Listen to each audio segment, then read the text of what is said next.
Bienvenidas y bienvenidos, gracias por permitirnos estar con usted en este programa y gracias a la profesora Wilda Western, que es investigadora y profesora de la Universidad de la Ciudad de México, y a Pedro Cobo, que es profesor del Instituto Tecnológico Autónomo de México, especialista en Medio Oriente, por estar aquí. Wilda, Pedro, pues en un momento donde se requiere un alto en el camino y tratar de aquilatar lo que está enviando señales de euforia para algunos, de interés general en el mundo, de distancia para otros, que es este anuncio que ya, por cierto, hablando de celebraciones, las Naciones Unidas acaba de emitir por parte de su secretaria general, pues un beneplácito al llamado alto al fuego para Gaza.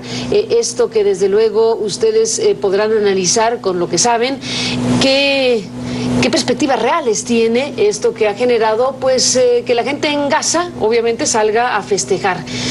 Cosa que no es para menos después de semanas de situaciones violentas que han traído muchos muertos y una gran inquietud internacional.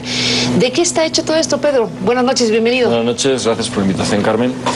Bueno, finalmente lo que ha sucedido es una repetición que, bueno, desde el momento en que se instaron los acuerdos de Oslo del 93, en el momento que Hamás empieza a tener poder. Un pequeño detalle: Hamás nace los Hermanos Musulmanes, que es una organización que viene de Egipto, pero nace con el apoyo de Israel. Israel le da bastante dinero justamente para quitarse de en medio a Yasser Arafat, que en ese momento está en el exilio. Entonces no hay que olvidar que ahora que el gran enemigo de Israel es Hamás, Hamás ayudó mucho a formarlo. Entonces,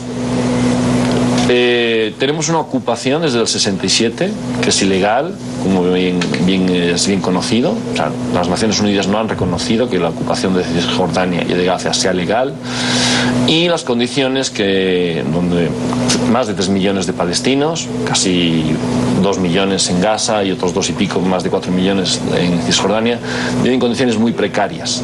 Entonces eso es un humus perfecto para todo tipo de organizaciones terroristas y de ataques una y otra vez. Entonces lo que ha sucedido ahora, en el caso del secuestro y el asesinato de esos 3 israelíes, no queda la menor duda que fue una provocación de Hamás. O sea, Hamás deseaba volver a poner su agenda en la mesa.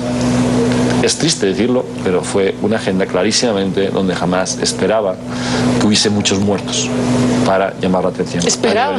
Sí, obviamente. Bueno, quizá Wilda, a ver, Wilda, veo una expresión tuya que no la veo muy convencida del tema. No, mira, a ver, es fuerte decir que jamás esperaba tantos muertos para volver a colocar el tema en el escenario público mundial. Sí, no me queda la menor duda que si te peleas con alguien, con Israel, después de tantos años sabes lo que va a pasar, y si provocas es porque quieres. Deliberadamente. Wilda, ¿qué dices? Yo digo que afirmación tan fuerte, Pedro. Sí, sí.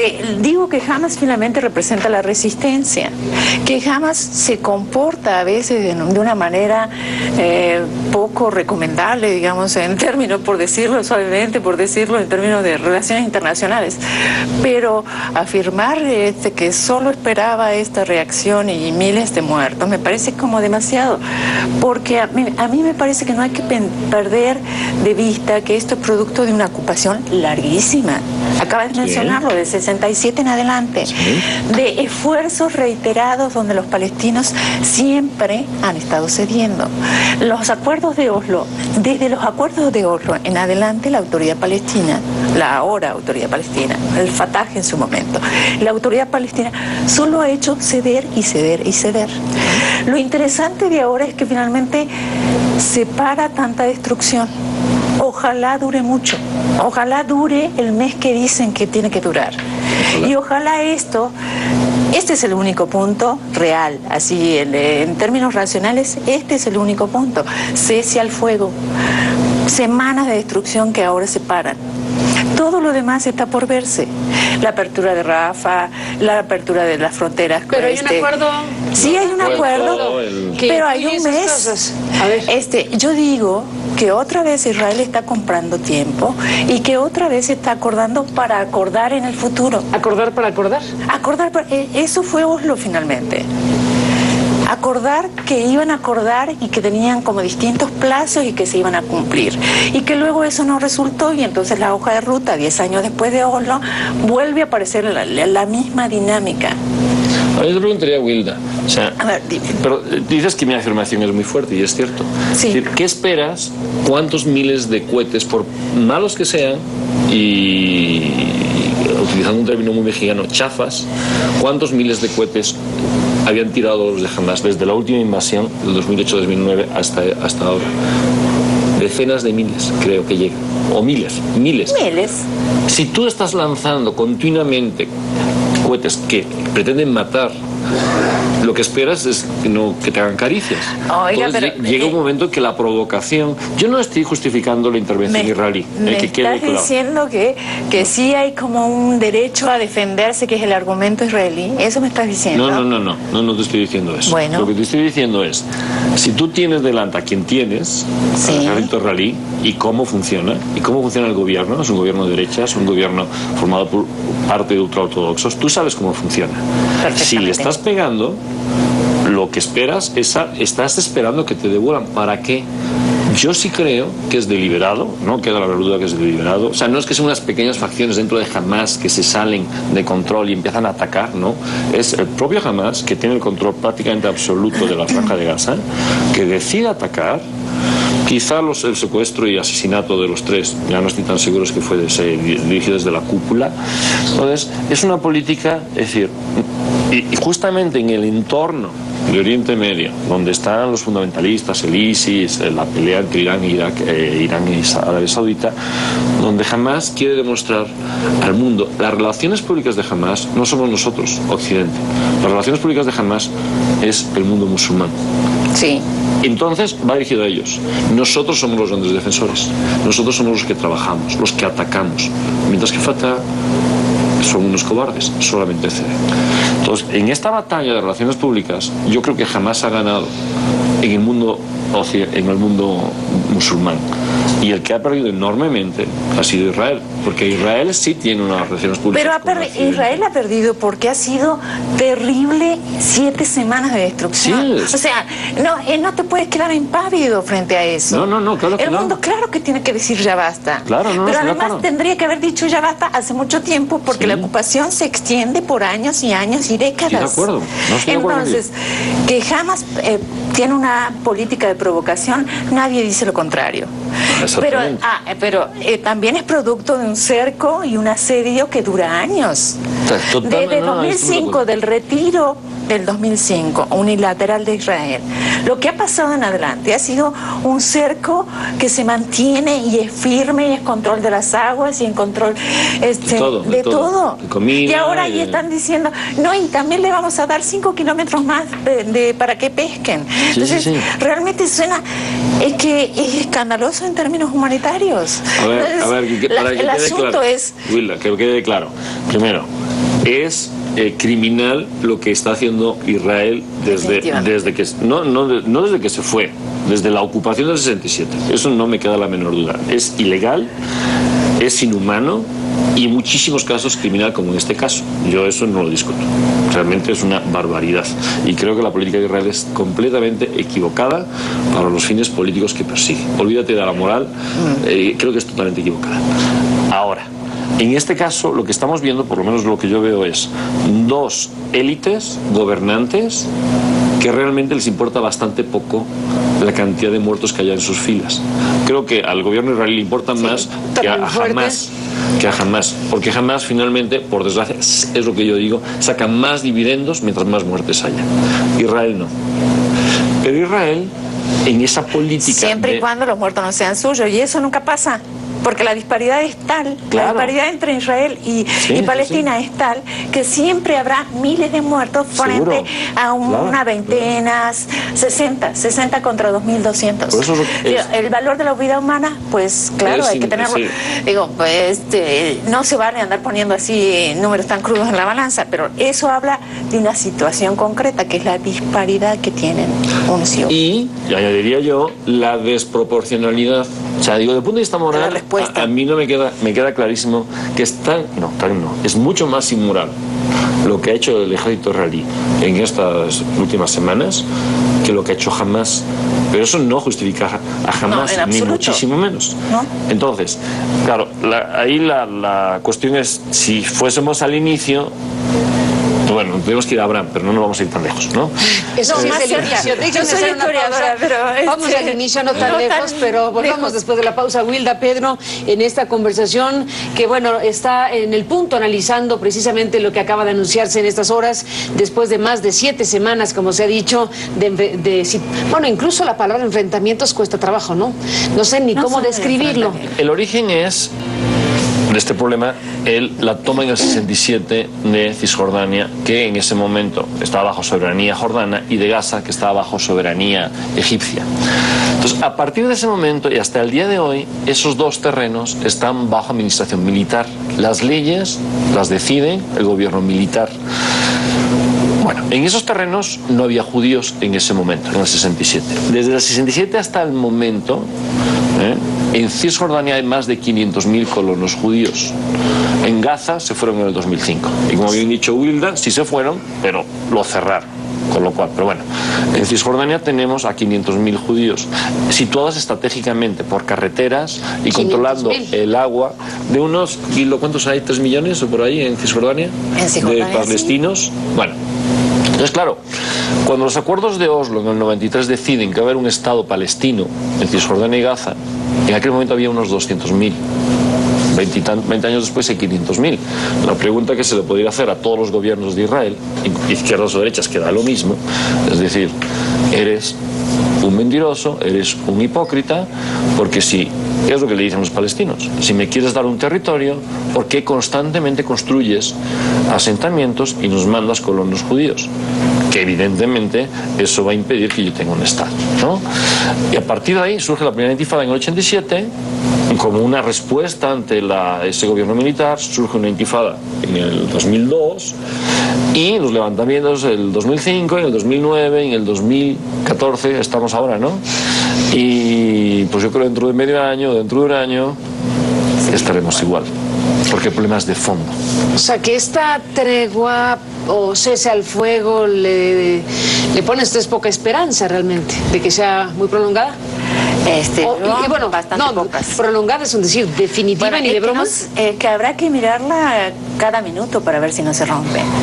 Entonces, a propósito de los orígenes, yo creo que los orígenes no están en la ocupación del 67. Los orígenes están desde el momento en que finalmente la migración judía llega a un lugar que tiene gente. Digo, el pecado original colonial sí sigue presente y de algún modo se reaviva con la ocupación del 67. Ahí ya tenemos un problema. O sea, el origen está un poquito más atrás. Bueno, no está con Abraham, pero está, digamos, a finales del siglo XIX con las migraciones y el Estado de Israel en el 48. Finalmente Gaza se forma con la migración forzada de población palestina hacia la pequeña franja que termina siendo Gaza. Calidad mayoritariamente refugiados. Válgame Dios vivir toda una vida como refugiados. Sí. Con una dependencia completa, absoluta. Es una cárcel. Es una cárcel. Literalmente es una cárcel. Entonces, si a eso le agregamos que en el 2005 es un cerco además de la cárcel, entonces pues ya digamos hay como muchos ingredientes como para entender la reacción de los palestinos y el apoyo a Hamas. ¿Hamas es una lindura? Pues no, ya sabemos que no. ¿Que ha tenido una política de provocación constante? Sí, también sabemos eso. Pero también sabemos paralelamente que el Fatah y la autoridad palestina no han podido encontrar una salida y que han estado maniatados y ni siquiera estos intentos de unidad del año pasado. Y además la enorme corrupción que tienen dentro de la organización. Pues, por eso los palestinos en gran parte apoyaron a Hamas, que son vistos como los grandes filántropos, los que llevan los hospitales, la parte de asistencia social y demás, ¿no? Entonces, claro, se ve a Fatah, que es el apoyo del gobierno de Occidente, liberal, vamos a llamarle liberales, o por lo menos laicos, podríamos llamar que son más laicos, pues la población los ve como una sociedad muy corrupta. Entonces, de ahí viene en gran parte el apoyo de Hamas. Y además, en la guerra civil de Gaza, tanto Estados Unidos como Israel apoyaron a Fatah para derribar a Hamas. Lo que pasa es que los de Hamas se adelantaron y acabaron con los de Fatah, asesinándolos, literalmente. Se asesinaron entre unos y otros. Y entonces, claro, una de las políticas que ha tenido Israel desde hace tiempo, una vez que vio que el apoyo a Hamas, cuando apoya a Hamas era para evitar que la OLP creciera. Al final no pudo y la OLP llegó y Arafat llegó a Israel. Y después, a partir de ese momento, cuando vio que Hamas tenía mucha fuerza y el entorno político del fundamentalismo islámico estaba creciendo, se dio cuenta que la jugada le había salido mal. Entonces empezó a apoyar otra vez a la OLP y empezó a dividirlos entre ellos. Entonces, bueno, pues eso ha llevado a una situación también que ha impedido una cierta unidad, o ni sin cierta, no ha habido unidad hasta el momento entre los dos grupos mayoritarios, que es la OLP y Hamas, para llegar a acuerdos, que se suma a todos los problemas que lleva implícito el conflicto, que, como dice Wilda, es desde el siglo XIX. Yo creo que no vamos a ir más atrás porque yo creo que es muy anterior, pero sí, así literalmente, físicamente, es con el sionismo a finales del siglo XIX. Ahora, Wilda, Pedro, ¿qué es exactamente entonces? ¿Le llamarían acuerdo? ¿Le llamarían...? ¿Qué palabra te gusta, Wilda? A mí me gusta... Egipto empujó el asunto, digámoslo así. Sí, bueno, es el hizo sus buenos para oficios. aterrizar el asunto. Cese al fuego, creo que eso es lo tangible que tenemos. Y otras cosas. Que es lo que hay que celebrar, insisto. No me parece poca cosa. Y lo demás está por construirse. No, llevamos semanas de ver horror. Entonces, este plazo, por eso decía, comprar tiempo una vez más y acordar para acordar, porque van a acordar dentro de un mes a ver si el aeropuerto, a ver si... Pero en el transcurso de ese mes van a ver si realmente se cumplen los ingredientes de este supuesto acuerdo. Hoy mismo, hace apenas hora y media atrás, estaba escuchando por CNN una entrevista donde quien hablaba a favor de Israel decía, no, lo que pasa es que nosotros no acordamos con Hamas. O sea, vuelve la dinámica de siempre.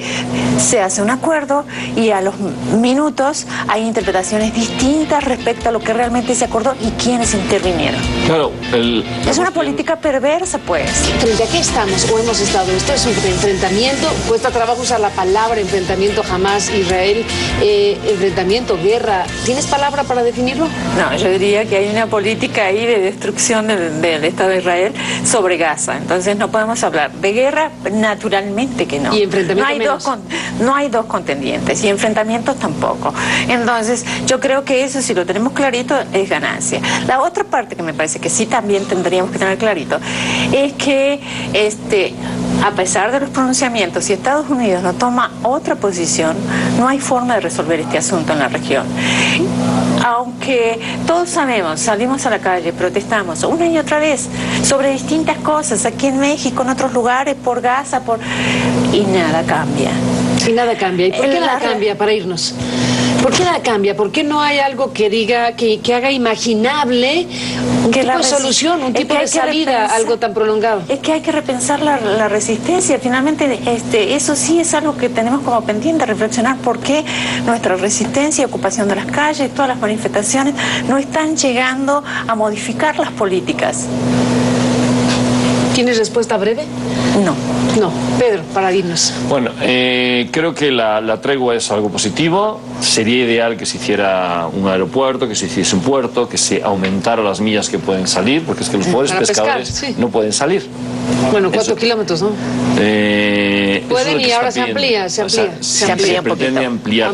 Para pescar. Entonces, eso es algo bueno, pero sí totalmente de acuerdo que finalmente el problema de fondo es que el Estado de Israel decida de una vez por todas que es necesario un Estado palestino.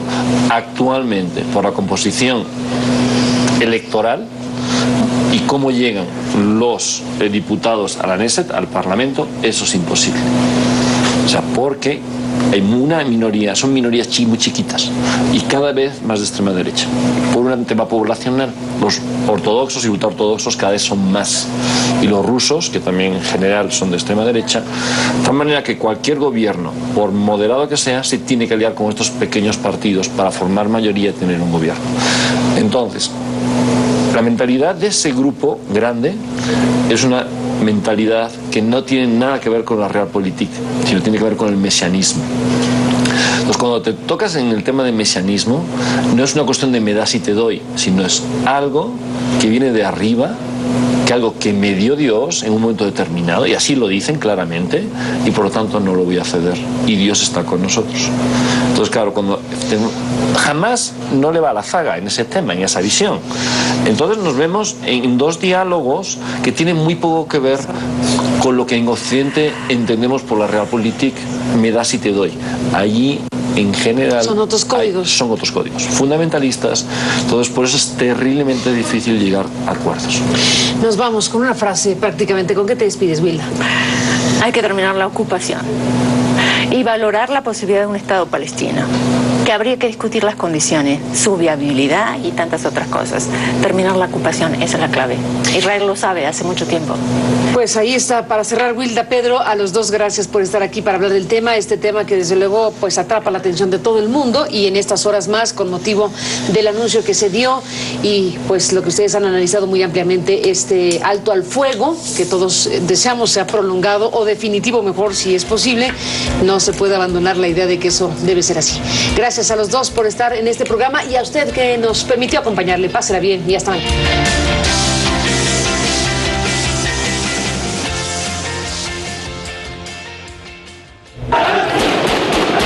Con disparos al aire, miles de palestinos participaron en el sepelio de sus líderes. Si en las primeras 6 semanas de conflicto Israel no había atacado a los dirigentes centrales del brazo armado de Hamás, quizá por falta de información de inteligencia, ahora fue distinto. Con varios misiles destruyeron totalmente la casa en la que se reunían los tres. Otras 7 personas también perdieron la vida. Los israelíes responsabilizan a los 3 de eventos centrales, entre ellos la captura del soldado Gilad Shalit, cautivo 5 años en Gaza. Seguiremos persiguiendo y golpeando a los líderes de Hamás ahí donde se encuentren. Alcanzaremos a todos los que intenten dañar a israelíes. Esto después de que un día antes atacaran el lugar donde, según los israelíes, se encontraba el líder supremo de la armada de Hamás, Mohammad Deif. Su mujer y 2 de sus hijos perdieron la vida. Aún se desconoce si él está o no con vida. Las amenazas israelíes no asustan a los líderes de Hamás. Al contrario, seguiremos protegiendo a nuestro pueblo frente a los crímenes y a la locura israelíes. Pero la información de inteligencia que llega a los israelíes sobre dónde están sus líderes preocupa a Hamás, que asegura haber detenido a 7 presuntos colaboradores del enemigo y tras un corto interrogatorio haber ejecutado a 3 de ellos.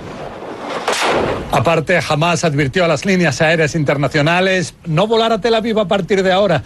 Dicen que, igual que Israel afirman impuso un bloqueo a Gaza, ellos quieren imponer un bloqueo a Israel. Pero casi todas las compañías siguieron con sus vuelos regulares, 400 en un solo día. Dicen que si cedieran a este tipo de amenaza, esto pondría en peligro a la aviación civil en el mundo. Y en este caso hablamos también del acceso a Tierra Santa. Ha sido un minuto antes de las 6 de la tarde, hora local aquí en Jerusalén, cuando comenzamos a escuchar las sirenas de alarma en esta ciudad santa. Entonces informábamos en directo sobre lo que estaba ocurriendo y detrás de nosotros, justo aquí en el cielo, pudimos ver esas 2 pequeñísimas nubes blancas que surgieron cuando el sistema antimisil israelí Cúpula de Hierro logró interceptar en el aire a un misil que se dirigía precisamente en nuestra dirección. Momentos realmente de tensión. Y ahora veamos la crónica que hemos preparado sobre un día especialmente cargado de noticias. En la mayoría de Israel se vive bajo el constante peligro de cientos de proyectiles lanzados hasta ahora por milicias desde Gaza. Ciudades como Jerusalén o Tel Aviv fueron también bombardeadas, dependiendo de su distancia de Gaza. Estas personas cuentan con entre 15 segundos y minuto y medio para encontrar refugio.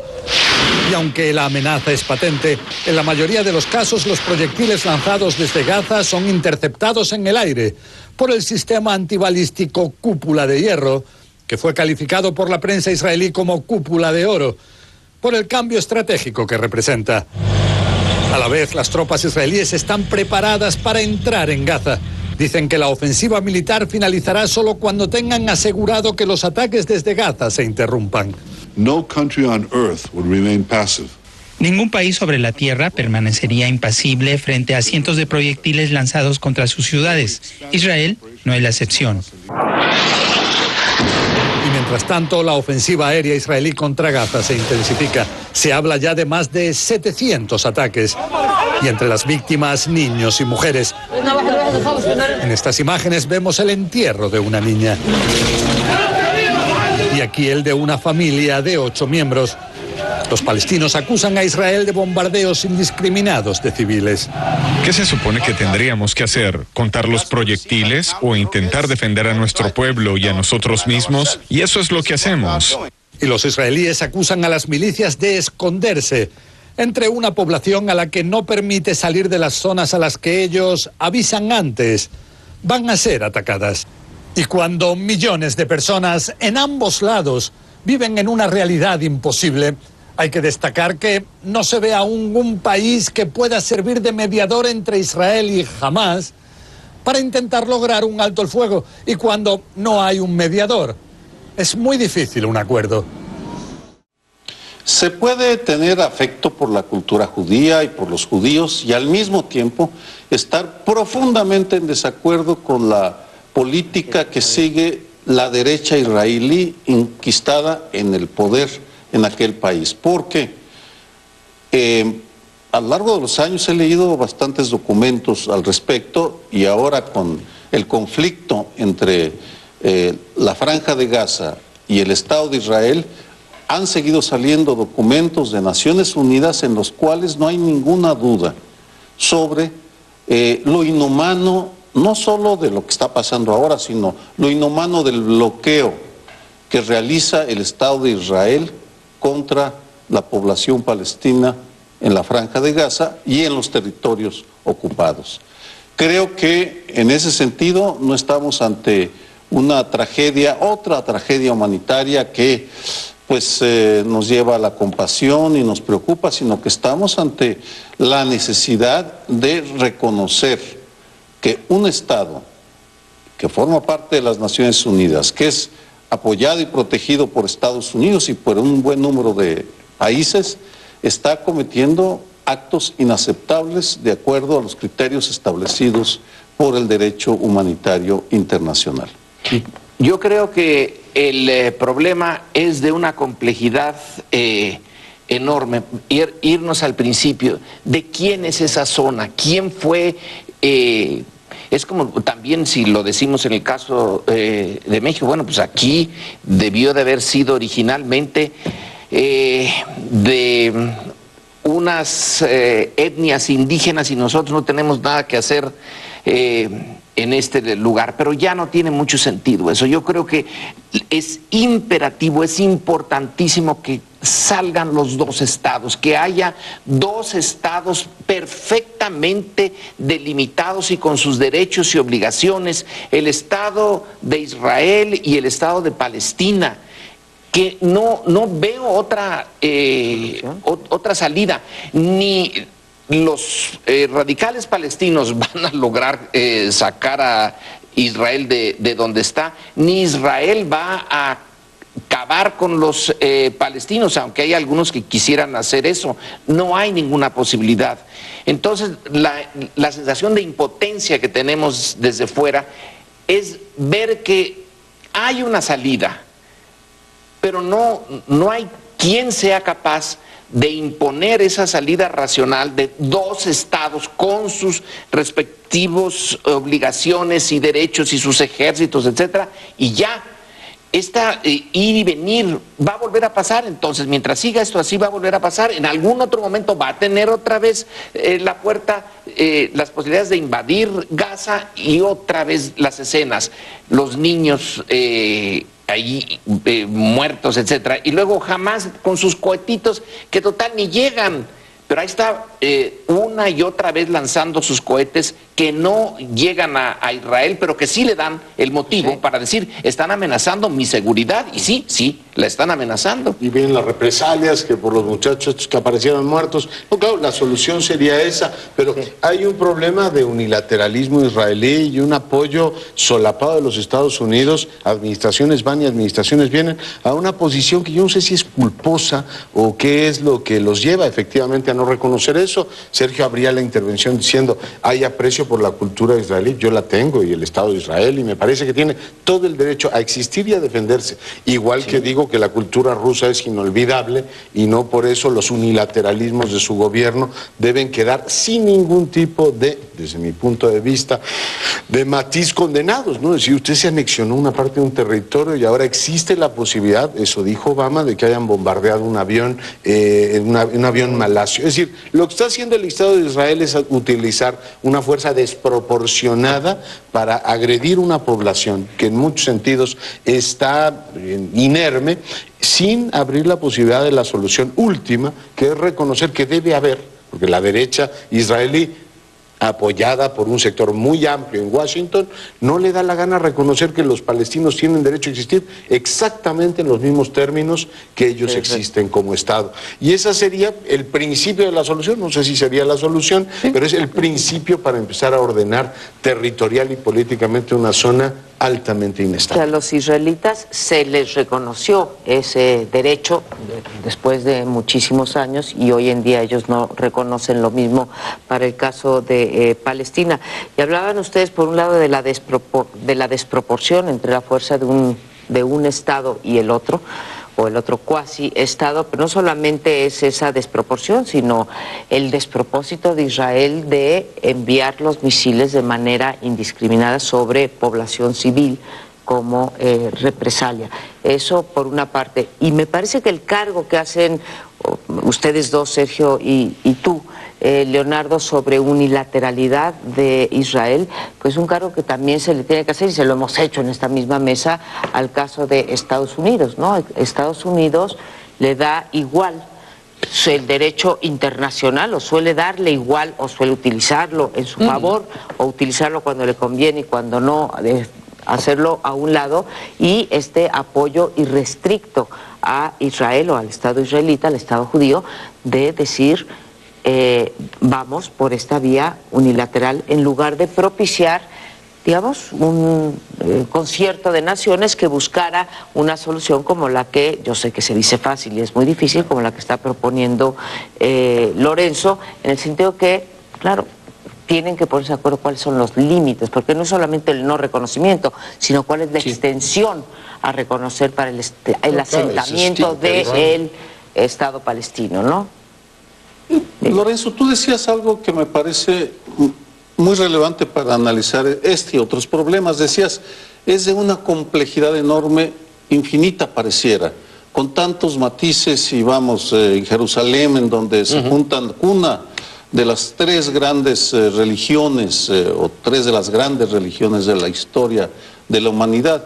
Sin embargo, uno de los grandes logros de la tradición judeo-cristiana es lo que conocemos ahora como la Declaración Universal de los Derechos Humanos, y todo el tejido doctrinario y documental que ha ido surgiendo desde que en el 1948, por cierto, nacen simultáneamente el Estado de Israel y la Declaración Universal de los Derechos Humanos, con meses de diferencia, porque la aplicación de esos criterios es lo que valida opiniones como la que expresé inicialmente, haciendo a un lado las consideraciones sobre quién, en dónde empezó la agresión, si en los cohetes o en los tanques. El hecho es que la documentación desde la perspectiva de las Naciones Unidas muestra grados inaceptables de comportamiento del gobierno de Israel, lo cual no tiene nada que ver con el derecho de los judíos, ni con el sentimiento de culpa de algunos países por el genocidio. Es decir, lo que importa ahora es que en los momentos tan difíciles que vive la humanidad y que se expresan en situaciones tan complejas como esa, es una guía muy útil, vamos, porque te ayuda a normar la opinión y a decir, bueno, pues todo el mundo comete barbaries, pero ahí tenemos organismos que nos están orientando sobre quién tiene más responsabilidad o cómo se distribuyen las responsabilidades. Y el gobierno de Israel ahora se ve muy claramente, está dominado por una derecha. Yo trato de ver a la izquierda de Israel, están totalmente desmoralizados, están peor que la nuestra. Están marginados, no se oye la voz de la izquierda israelí. Hay también una unilateralidad allá adentro.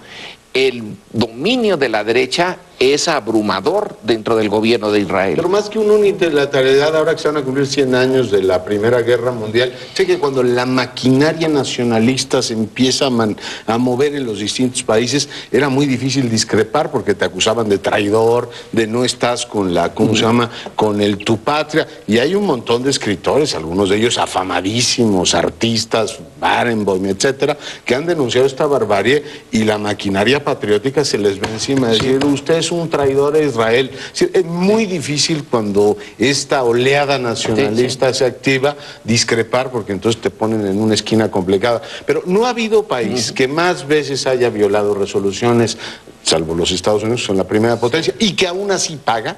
O sea, lo que hizo Bush en Irak le ha costado a los Estados Unidos. Israel se ha pasado por el arco del triunfo un montón de resoluciones sin que tenga un costo enorme. Y perdón que vuelva a lo de Putin, él también se pasó por el arco del triunfo una resolución y ahora la está pagando. Es decir, mientras no haya ese costo para el Estado de Israel, para esa derecha, yo creo que el asunto antes se llamó plomo fundido y ahora se llamará no sé cómo, y en 4 años volveremos a tener un episodio así. Y no habrá ese costo, todavía tiempo, no habrá ese costo mientras Estados Unidos esté de ese lado. Y ayer era impresionante los programas en televisión, cuáles eran las opiniones de los republicanos con respecto a esto, y decir sí, más misiles, sí, más agresiones, y que les quede claro a los palestinos quiénes somos.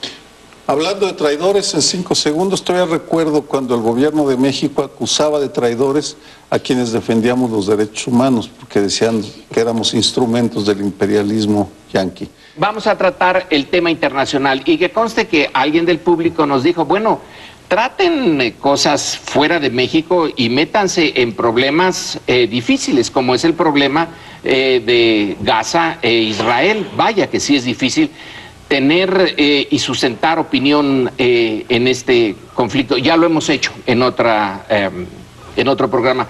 Pero ahora resulta que los Estados Unidos, que hay bombardeos por todos lados. Ahí sigue el bombardeo de Israel y Gaza, la frontera esa. Y ahora tenemos que Estados Unidos está metido en Irak de nuevo. Ellos que habían dicho, George Bush, hijo, dijo hace muchos años en un portaaviones, misión cumplida. Pues no. Luego Obama dijo, bueno, ya, esa guerra, ahora sí ya se acabó. Pues no.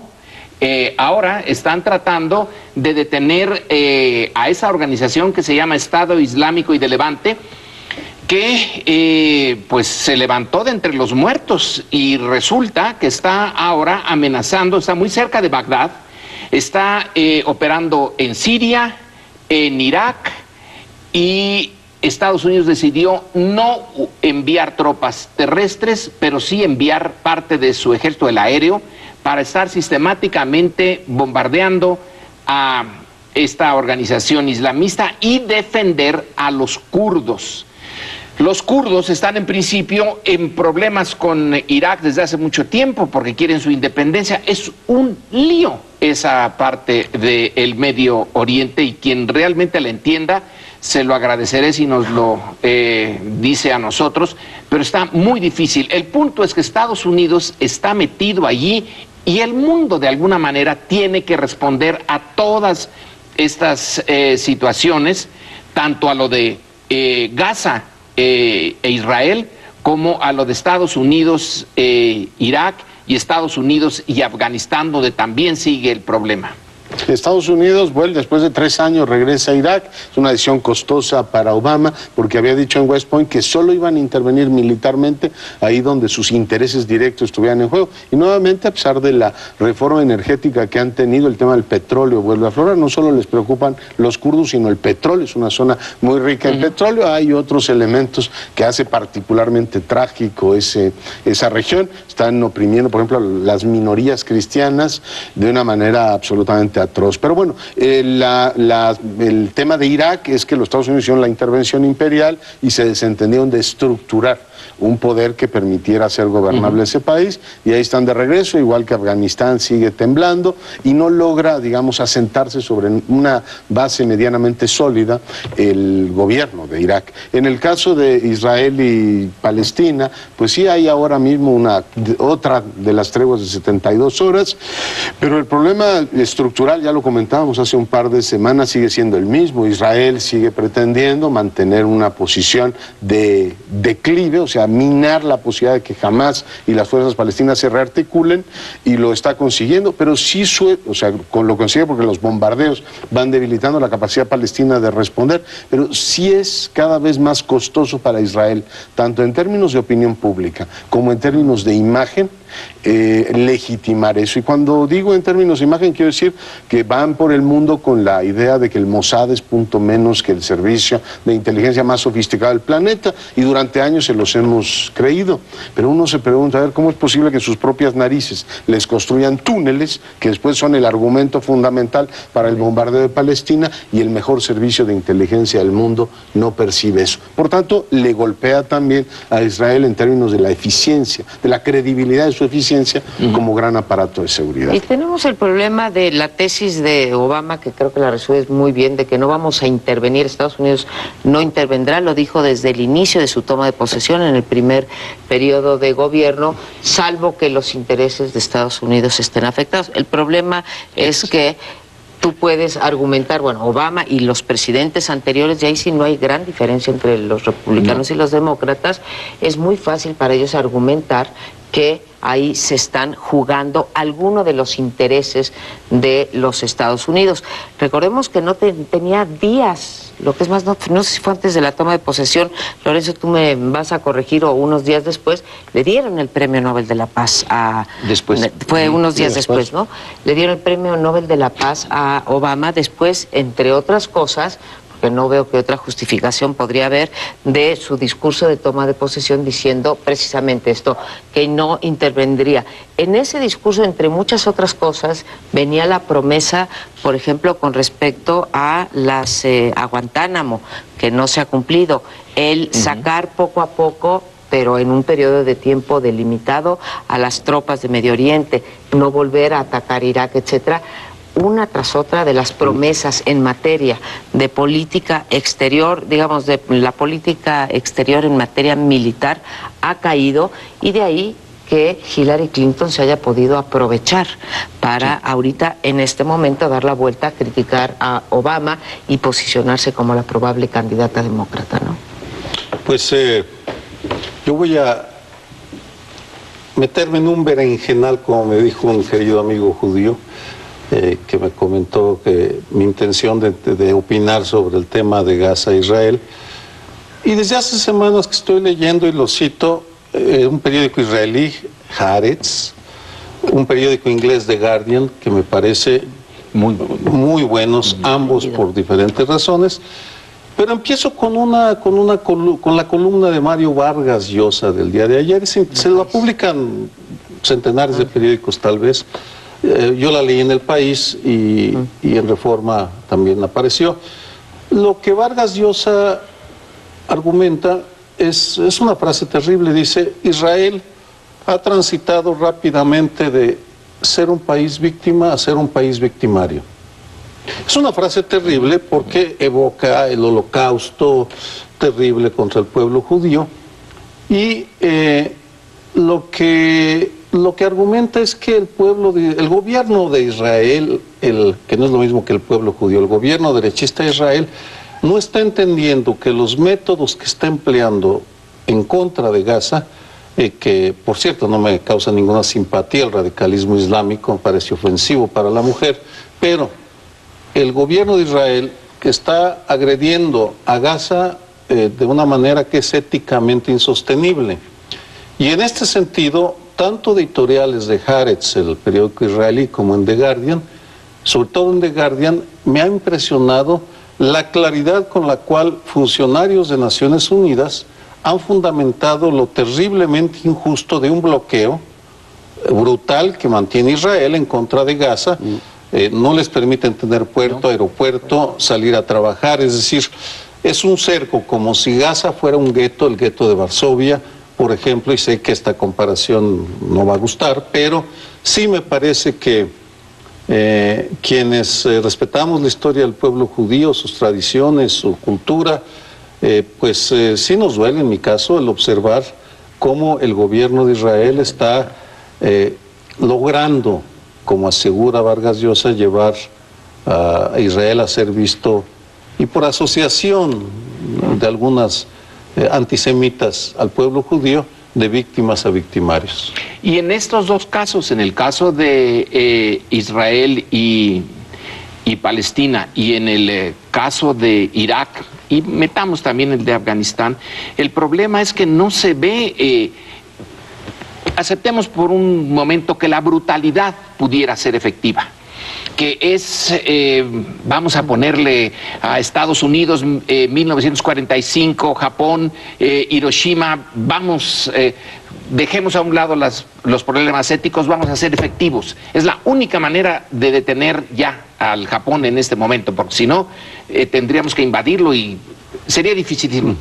Aceptemos el argumento, aunque nada más como punto de partida.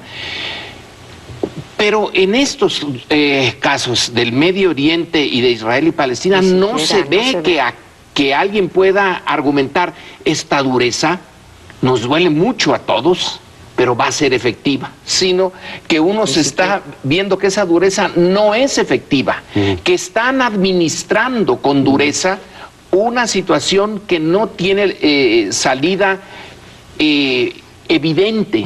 Alguna vez habrá una solución en toda esta región, pero por ahorita no se ve. Lo único que se ve es bombardeos aquí, bombardeos allá y bombardeos más allá. Yo creo que es un error esto de tratar una especie de esencia de quién sufre y quién no sufre, el tema ¿cómo se llama? El tema del holocausto, y ahora es que como fue un pueblo que sufrió, ahora mismo no saben decir ciertas cosas, no tiene nada que ver una cosa con otra, igual que Alemania tuvo el nazismo, Italia el fascismo, España el franquismo. Las generaciones que siguen no tienen una legitimación para hacer lo que les dé la gana porque hayan sufrido en su momento. Lo que están haciendo en Palestina es una barbaridad, han matado 1000 y pico de personas, y eso no obsta ni inhibe que uno condene el holocausto y se solidarice con la historia, e incluso condene las expresiones antisemitas que, por ejemplo, en París tuvieron la forma casi de horda. Yo creo que hay que separar claramente los dos temas y no entrar en esta cuestión así como de culpa, de que si digo que esto es una barbaridad, dirán que soy antisemita. Y la otra, están arrinconados por Israel, pero están arrinconados también por Egipto. Es decir, la solidaridad de los árabes es mucho bla, bla, bla, pero ahora de ayudar a los palestinos, entonces no le entran. Israel y la milicia palestina Hamas mantienen el cese al fuego en la franja de Gaza. Egipto negocia con ambas partes prolongar la tregua más allá del miércoles. Sus residentes han aprovechado estas escasas horas de tranquilidad para regresar a sus viviendas, destruidas la mayoría de ellas, abrir sus comercios, los pescadores volver a su labor en el mar, dentro de los 400 metros que les permite pescar la Marina de Israel. Desde Turquía, organizaciones fletarán barcos con ayuda a Gaza. You are not alone. We see you. We will not let it be silent in the world until the situation will be solved, until the blockade will be lifted. La ONU investigará los crímenes de guerra cometidos en Gaza. I have called for an investigation into the repeated shelling of UN facilities harboring civilians. I expect accountability for the innocent lives lost and damage incurred. Y por el contrario, Israel aseguró que esta comisión investigadora del Consejo de Derechos Humanos de la ONU carece de credibilidad. El secretario general de la ONU, Ban Ki-moon, renovó su llamado a la paz. Do we have to continue like this? Build, destroy, and build and destroy. We will build again, but this must be the last time to rebuild. This must stop now. They must go back to negotiate. Bueno, en 29 días han muerto 1.869 palestinos, entre ellos 419 niños. En contraparte, han muerto 64 soldados y 3 civiles israelíes.